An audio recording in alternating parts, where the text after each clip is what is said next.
आज अगर आप मुझे बताने के लिए बोलें तो शायद मुझे 2-3 घंटे भी कम पड़े।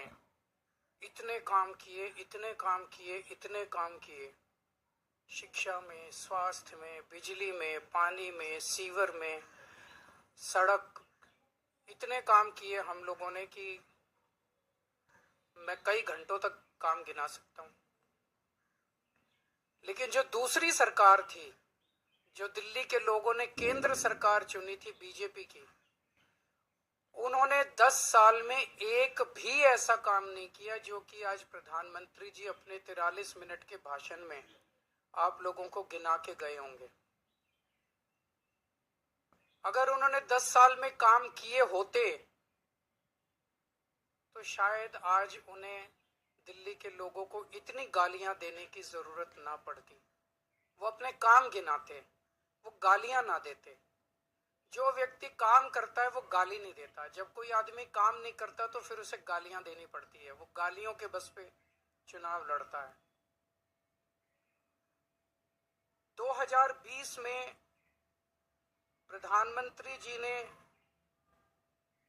दिल्ली के लोगों से कई वादे किए थे। 2020 के विधानसभा चुनाव में भी आए थे।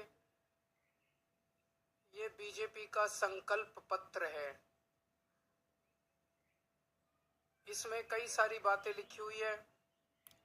इसमें प्रधानमंत्री जी कह के गए थे 2020 में, साफ साफ इसमें लिखा है 2022 तक दिल्ली में सब लोगों को पक्के मकान दे दिए जाएंगे। ये इस संकल्प पत्र में प्रधानमंत्री जी ने बोला, 2020 में बोला उन्होंने।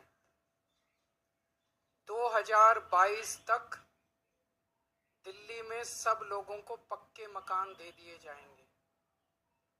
2020 से लेके 2025 तक आज प्रधानमंत्री जी 1700 मकानों की चाबी दे के गए हैं। इसके पहले कालका जी में 3000 मकानों की चाबियां दी थी। तो मोटे मोटे तौर पे 4700 मकान बनाए हैं 5 साल में। 4700 मकान बनाए हैं 5 साल में। दिल्ली में 4 लाख झुग्गियां हैं, 15 लाख लोगों को मकान चाहिए। 4700 मकान इन्होंने 5 साल में बनाए हैं। मुझे लगता है कि शायद 200 साल का प्रोग्राम बीजेपी ने बनाया है। ये संकल्प पत्र 5 साल का नहीं है, 200 साल का है। 200 साल भी इस रेट पे अगर 5-5 साल में 1700 मकान बनेंगे तो ये जो झुग्गी झुग्गी में जाके कह रहे हैं पक्के मकान देंगे, तो अगले 1700 मकान जो है वो 2030 के चुनाव के पहले बन के तैयार होंगे।